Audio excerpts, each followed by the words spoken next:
O tema do programa de hoje é a educação de jovens e adultos. Regulamentada pela Lei de Diretrizes e Bases do Ministério da Educação, esta modalidade, conhecida como EJA, atende pessoas com mais de 15 anos que, por algum motivo, não conseguiram completar o ensino fundamental ou ensino médio na idade regulamentar. De acordo com o Censo Escolar da Educação Básica, há quase 4 milhões de estudantes matriculados na educação de jovens e adultos. O maior número, cerca de 1,6 milhão, cursa os anos finais do ensino fundamental. E por que esses alunos estão matriculados nesta modalidade de ensino? Porque eles não conseguiram concluir os estudos na idade regular e porque o número de matrículas na EJA vem caindo. No programa de hoje, vamos mergulhar no universo da educação de jovens e adultos para tentar compreender os principais desafios desta modalidade de ensino.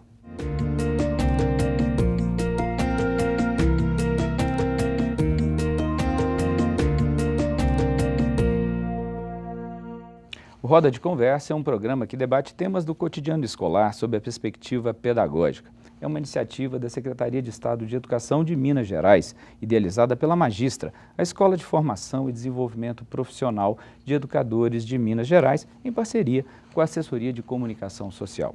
E para discutir o assunto de hoje, a educação de jovens e adultos, eu recebo aqui nos estúdios Leôncio Soares, pós-doutor em Educação de Jovens e Adultos. Ele é professor da Faculdade de Educação da Universidade Federal de Minas Gerais, com pesquisas e publicações na área de educação de jovens e adultos. Recebo também Maria Clara de Piero, professora da Universidade de São Paulo e especialista em políticas públicas de educação de jovens e adultos. E recebo Jane Paiva, professora da Faculdade de Educação da Universidade do Estado do Rio de Janeiro, pesquisadora na área de educação de jovens e adultos. Todos vocês três, professores, muito bem-vindos ao nosso Roda de Conversa.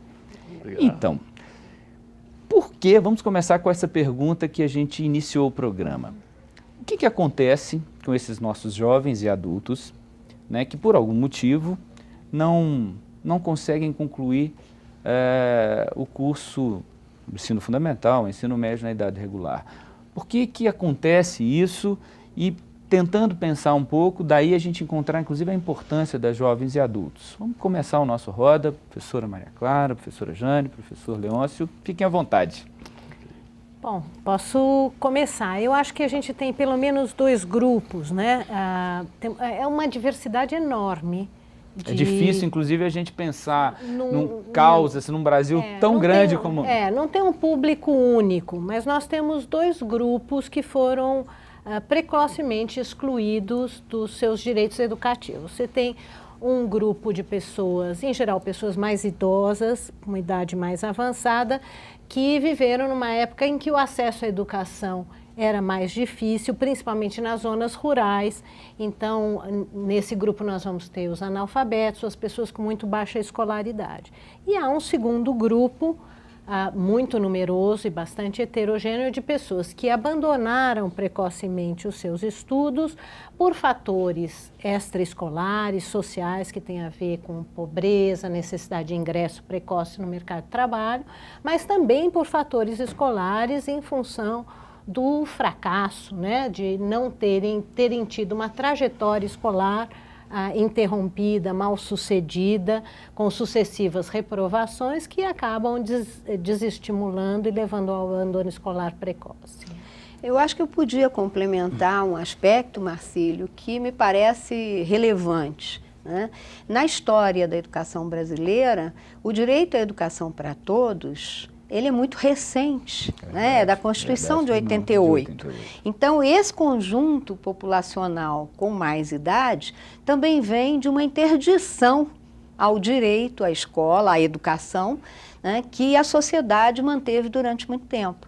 Quer dizer, nós temos na Constituição de 34 esse direito assegurado, depois nós vamos garantir o direito do voto do analfabeto pela emenda constitucional de 69, e só em 88 esse direito volta, né? Então, do ponto de vista histórico, a gente tem uma boa explicação para entender esse conjunto tão forte, porque é um direito social tardiamente conquistado pela cidadania brasileira. Mas do ponto de vista também contemporâneo, esse aspecto que a Maria Clara destaca, do intraescolar, tem sido muito importante para nós entendermos a presença de tantos jovens. Voltar nesse intraescolar. Professor Leôncio. Sim, eu vou acrescentar ainda mais um dado. Na medida que esse universo é bastante heterogêneo, né, então faz parte também desse universo a questão enfrentada pelo machismo com relação às mulheres, né? Quando, na educação de jovens adultos, a gente pergunta para esses sujeitos por que pararam de estudar. Então, além desses elementos citados aqui, a questão do trabalho ele é muito forte, mas no caso das mulheres em especial, aquela marca de que quando eu era mais nova, meu pai me impedia porque falava, eu vou lá aprender a escrever carta, isso ainda é atual. Quando se casa, às vezes pensando que se livrou, às vezes tem um marido que também impede que essa iniciativa aconteça. Então, aumentando as explicações um pouco do porquê esse grupo não chegou a estudar quanto mais novo e agora volta a estar. E um dado importante em relação a essa questão é que nós só vamos encontrar nas faixas de maior idade, é que nós vamos encontrar as mulheres como as menos escolarizadas. Hoje, né, o gênero feminino no Brasil conquistou, né, uma ampliação de acesso em todos os níveis de ensino. Só perdemos para as idades mais avançadas, que ainda vamos encontrar as mulheres como as menos escolarizadas e menos alfabetizadas, né? Vocês tocaram, né, falando inclusive, porque nós temos, né, esse dado de 4 milhões, arredondado, obviamente, mas é o dado do censo de 2012, né? Mas o número de analfabetos e de semi-analfabetos é absolutamente superior. Então, quer dizer, nós estamos muito...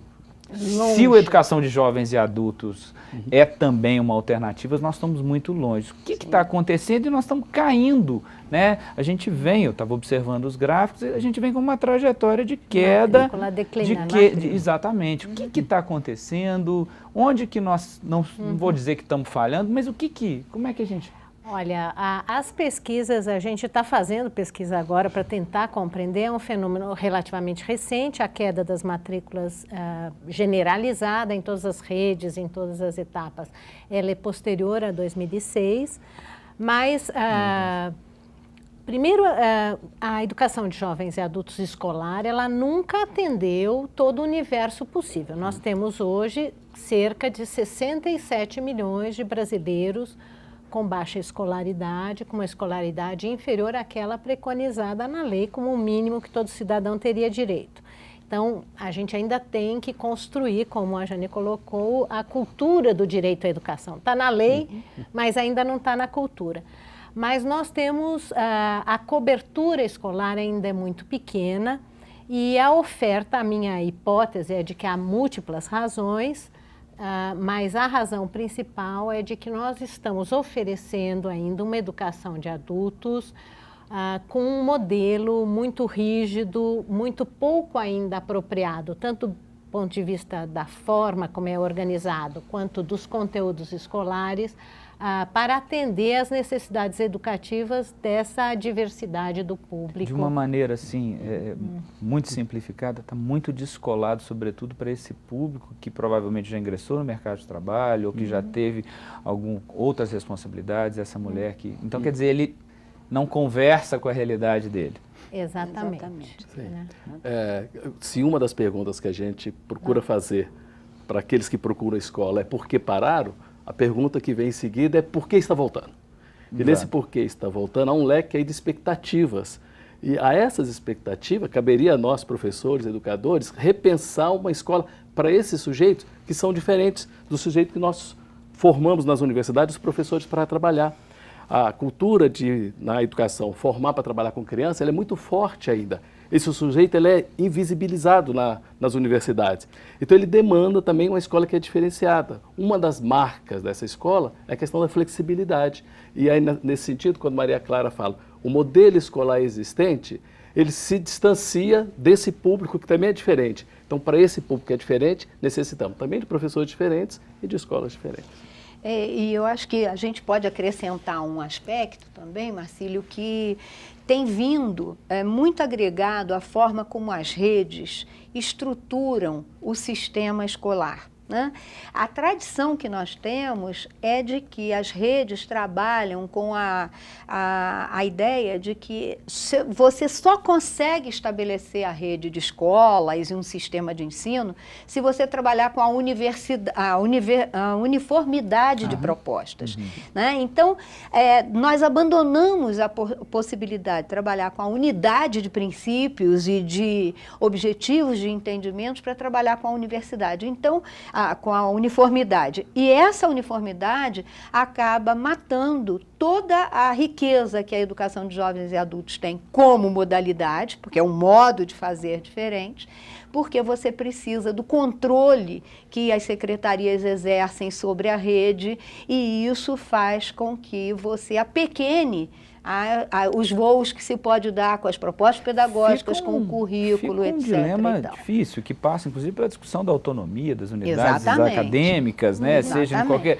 mas esse, de forma alguma, é um problema menor, porque você tem redes sistêmicas muito grandes. Isso mesmo. Necessidade de operá-las.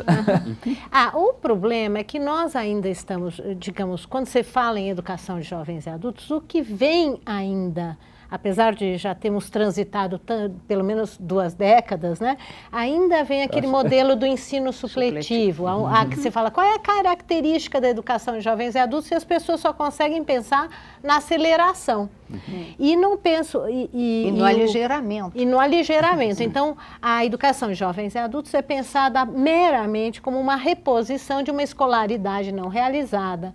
E isso leva a uma pergunta errada, porque quando você pensa a educação de adultos como reposição, a pergunta, você olha o sujeito e você pergunta, o que é que ele não aprendeu por não ter ido na escola? Né? Então, o campo simbólico é o da perda, você vê um sujeito diminuído, você vê pela negação. E a pergunta correta seria perguntar, o que é que esse indivíduo sabe, quais são os projetos que ele tem para a sua vida presente e futura, e quais são, então, as necessidades de aprendizagem que ele tem, como é que nós podemos organizar um currículo, uma metodologia, uma forma de organização escolar que responda a essas necessidades. Aqui vale a pena, então, a gente citar, né, na medida que Jane, Maria Clara, eu tivemos nosso início na educação pela própria educação de adultos naquele momento, e com o tempo essa área acolhendo a juventude, mas o autor Paulo Freire, que muito tem ajudado, né, no que escreveu, no que viveu, por exemplo, do entendimento desse público, desse sujeito. Não é o sujeito da falta, é o sujeito de um potencial que, ao trazer sua expectativa, traz sua bagagem, traz seu conhecimento. Então, o trabalho na escola, o trabalho de nós educadores, é dialogar com esse conhecimento. Então, é diferente de repor aquele conteúdo que, quando ele estava lá na 3ª série, quando ele estava na 4ª série, interrompeu, e como se a vida tivesse congelado de lá para 30 anos depois, como se ele não tivesse, na vivência dele, tido várias aprendizagens, e que essas aprendizagens hoje dialogariam em ampliar o conhecimento na escola. Fazer uma caixa de ressonância, na verdade, se ampliando, né? Agora, é muito interessante isso que vocês colocam, porque se em algum momento, isso eu entendi aqui no início que a gente começou a nossa conversa, se a própria escola hoje, ela também, nas características intrínsecas dela, ela pode também não motivar, né? A gente discutiu aqui no Roda de Conversa mesmo a questão das dificuldades do ensino médio, então ela por si só, no ensino regular, no tempo, ela já tem grandes questões para responder. Quando você volta, né, já numa fase adulta, e de novo com esse sentimento de perda, realmente fica difícil.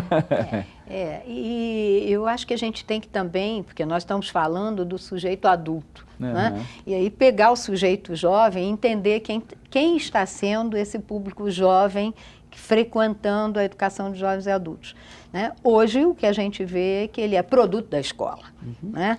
Se durante um tempo ele era um interditado, né? Hoje basicamente ele é produto da escola. Isso tem muitas implicações, né? A primeira implicação, e Maria Clara vai ter dados aí contundentes do ponto de vista dos gastos com a educação, dos investimentos na educação, porque você gasta 2 vezes com o mesmo sujeito, e muitas vezes essa segunda vez, essa escola da segunda chance, ainda não consegue fazer com que ele conclua com êxito. Muitas vezes ele torna a sair aquilo que a gente conhece como evasão, que para nós do campo a gente prefere falar em uma expulsão que a escola promove, são os movimentos da própria educação de adultos, porque ele tem necessidades do cotidiano. Esse percentual ele é alto, gente, na educação de jovens e adultos? De jovens? Tem De jovens. sido crescente. Crescente. Tem sido E crescente. principalmente nesse segmento que você citou, né? A maior parte da matrícula está exatamente no segundo segmento do ensino fundamental, né? E nessa faixa, você tem um grupo muito jovem. Também no ensino médio, você tem um grupo muito jovem, porque a lei permite que com mais de 18 anos ele frequente o ensino médio na modalidade da educação de jovens e adultos. E a gente sabe que a maior parte dos jovens brasileiros frequentam o ensino médio já com uma defasagem em seriedade bastante substantiva. Então, nós temos um grupo juvenil muito importante, que exatamente teve essa trajetória escolar, né, que já teve uma trajetória no ensino regular muito acidentada, né?